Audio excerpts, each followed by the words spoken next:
Þetta var hörkuleikur á móti Íslandi þetta. Þeir eru 22 stigum yfir í fyrri hálfleik og við veist bara einhvern veginn vera með það bara í rassvasanum, rétt með þetta. En svo gerist eitthvað í seinni hálfleik. Hvað gerist þarna? Við bara mistum fókus, þeir voru bara vildu þetta meira og voru að bara spila betri vörn, pressa okkur og bara vildu þetta meira. Þeir mættum rosa orku inn í seinni hálfleikin. Má ekki segja það? Jú. Svo undir lokin hérna, þá fáið þið hérna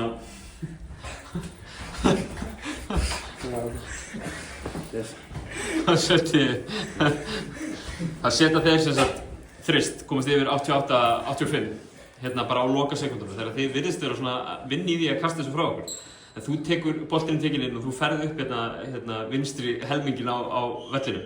Hvað ertu að hugsa þegar þú ferð boltinn í hendurnar og ferð upp? Bara ég að taka loka skoti. Bara vildi þetta.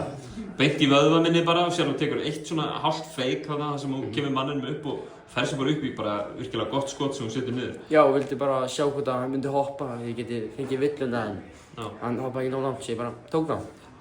Gott skot, hvernig leið þér að sjá boltann syngja í netinu? Bara, ég var mjög glaður að sjá þetta, mjög feginn. Glæsilegt skot. Frídagur á morgun, hvað ætlaðu að gera? Hvíla. Já.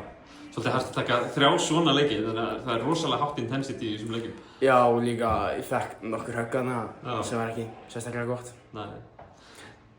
Kærar þakkir og til hamingju með þennan frábæra sigur. Takk fyrir. Takk.